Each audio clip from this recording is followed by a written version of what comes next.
Today, we're discussing a shocking development that's rocked the Christian broadcasting world. Jonathan and Suzy Lamb, the beloved son and daughter of Marcus and Joni Lamb, founders of the Daystar television network, have made headlines with their unexpected decision to shocking provide details as to why they left Daystar. Because so many of you have been concerned about how we're doing, and we just wanted to let you know that we no longer work at Daystar.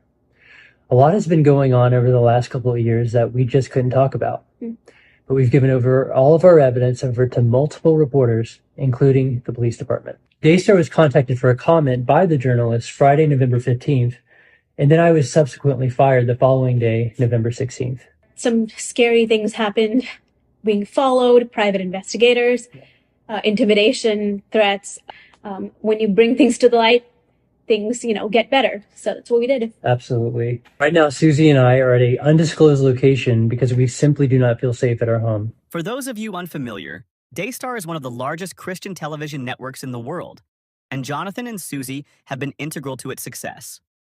But for many months, their absence has raised countless questions. What led to their exit? Where are they now? And what shocking revelations have they shared about their decision to leave? Jonathan Lamb, often seen as the natural successor to his father Marcus Lamb, was instrumental in managing Daystar's operations and spearheading new initiatives, particularly after his father passed on December 1st, 2021. Suzy, known for her heartfelt segments and creative input, played a key role in connecting with younger audiences in a TV show they hosted together on Daystar TV. Together, they carried their parents' vision forward after Marcus Lamb's passing in 2021.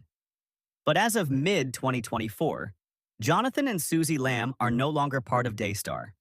And this isn't just a quiet sabbatical or a routine change in leadership. Their exit appears to have been far from amicable. Many people thought that Jonathan and Suzy Lamb stopped hosting the Ministry Now, together with his family members, after he was reprimanded on the show for now recognizing her mom's new husband.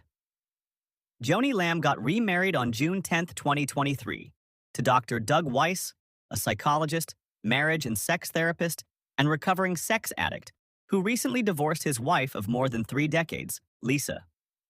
Joni was getting remarried to a man who was known to Daystar because he had been a guest numerous times throughout the years.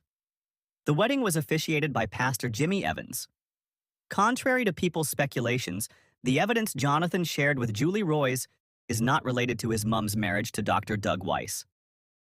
Jonathan and Suzy Lamb, the son and daughter-in-law of the late Marcus Lamb, have broken their silence about their departure from Daystar, the network their family built. The explosive claims are they now making put in jeopardy the future of Daystar and the unity of the Lambs family. Stay tuned as we unpack this shocking story. To understand how we got here, we need to go back to 2021. After the tragic death of Marcus Lamb, Daystar's founder, leadership of the network was expected to pass to his eldest son, Jonathan Lamb. But behind the scenes, family tensions were brewing, tensions that would eventually lead to Jonathan and Suzy's sudden and dramatic exit.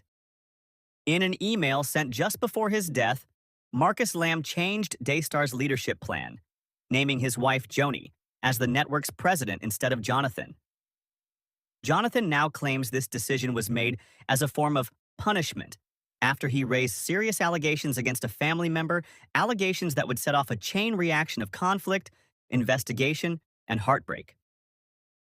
In August 2021, Jonathan and Suzy Lamb accused a close family member, let's call him Pete, of molesting their young daughter. The accusations first came to light during a family retreat and were later explored in a private investigation led by Denise Boggs, a family friend and founder of the Living Waters Ministry. To assess the claims, Boggs brought in Debbie Leonhardt, a licensed forensic counselor who interviewed the Lambs and their daughter. Leonhardt found that the child was unable to speak about the alleged incident, a reaction she says is common in cases of sexual trauma. Leonhardt urged the family to seek further counseling. But what happened next is deeply troubling. According to Jonathan and Suzy, Marcus and Joni decided to drop everything. Pete was never fully interviewed, and Leonhardt's assessment was cut short. Instead of addressing the allegations, Marcus Lamb reportedly declared the issue resolved. He told Jonathan and his brother-in-law, J.W., that they needed to accept the findings or find other employment. This is the reason why Marcus Lamb disinherited his only son, Jonathan, before he died 3 months later. Marcus passed away unexpectedly on December 1st, 2021 due to COVID complications, which Joni Lamb later denied. In the aftermath of Marcus's death, Jonathan and Suzy stayed with Daystar for a time, but tensions within the family continued to escalate.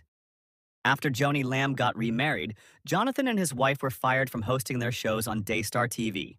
Jonathan was later in 2023 demoted from the position of vice president to a managerial position for refusing to sign a non-disclosure agreement, which now looks like an attempt to silence him from exposing the abuse against their daughter. We called you back in here so John could talk to you, and we'd give you 24 hours from the time we signed this. That's roughly 2:30 to 3 o'clock tomorrow. If you can sign that, come back in to Arnold's office, sign the piece of paper, okay? Read it, be you comfortable with it, and then sign the piece of paper tomorrow. You have until basically, I say 3 o'clock. That's 24 hours from the time they sign it. If you do not do that, then you are removing yourself from the board and removing yourself from your vice president position, and you are then an employee. You're still an employee. That's where we are. Now, technically, we had to pass a motion to do that because technically you were gone. You had already removed yourself you from the board. dismissed me. Well, because you did not do it. Technically, you removed yourself from the board. I didn't remove myself. Technically, You removed dismissed yourself from me. vice president. At her request, we passed a motion to give you 24 hours to reconsider. Before you get your letter from Daystar telling you that's what the situation is. Now, you with me? You understand? I understand.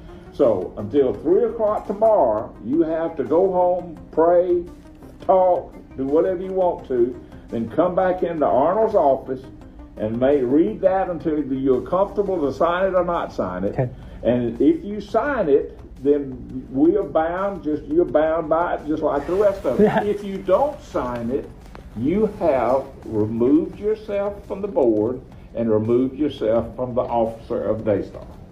I wouldn't have removed myself. That would be her decision. That's the effect of not signing. That's the effect of you not signing it. You're doing it. What he said is this board didn't remove you.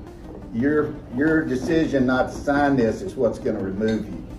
In November 2023, the Lambs learned more troubling details about how the investigation had been handled. A recording reveals that Marcus and Joni instructed Denise Boggs to stop pursuing the case, saying, "We want to drop everything." In their statement, Daystar claimed the allegations against Pete were thoroughly investigated and proven false. Pete's lawyer even pointed to a polygraph test Pete allegedly passed.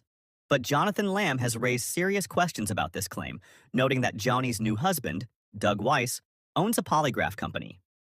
Jonathan also cited legal experts who questioned the reliability of lie detector tests, especially in cases involving sexual misconduct. Daystar also pointed out that the Lamb family continued to travel together after the allegations, but Jonathan and Suzy countered that they set strict boundaries to protect their daughter. They attended one family beach trip in 2022 at Joni's insistence since she was still grieving her husband, and so Jonathan agreed to join in the trip, but ensured their children were never alone with Pete. This led to the firing of Jonathan on November 15th this year, when they decided to share their story with the public and provided the police with the evidence they had. They've since described their experience as one of betrayal and heartbreak, accusing their family of prioritizing reputation and the Daystar billions over justice. Suzy has spoken candidly about her struggles with depression, while Jonathan continues to challenge the narrative presented by Daystar. In response, Daystar released a statement calling the allegations private family matters and emphasizing that the issue was resolved years ago. But for Jonathan and Suzy, the wounds remain fresh. Pete's lawyer, Mark G. Daniel, in response, said that Jonathan's statements were false, insulting, and demeaning. Jonathan's sister Rebecca and his husband said they would consider going on the record about the whole saga. So, what's next? For Daystar, these revelations could spark serious challenges to its credibility and leadership. For Jonathan and Suzy Lamb, the future remains uncertain, but they've expressed a desire to continue their ministry work independently. This story has rocked the Christian community and raised important questions about accountability, transparency, and trust. As more details emerge, one thing is clear. This isn't just a family dispute. It's a crisis with far-reaching implications. What are your thoughts on Jonathan and Suzy's shocking claims? Do you think Daystar has handled this situation appropriately? Do you think the late Marcus and Joni Lamb denied their granddaughter justice by covering for Pete? Do you think Jonathan and Suzy Lamb's exit from Daystar was justified? Are we about to witness a major shakeup in the world of Christian media? And what do you think this means for the future of Daystar without the Lamb family united? Let us know your thoughts in the comments below. Don't forget to like, share, and subscribe for more updates on this story and other major developments in faith and media. Thanks for watching, and we'll see you in the next video.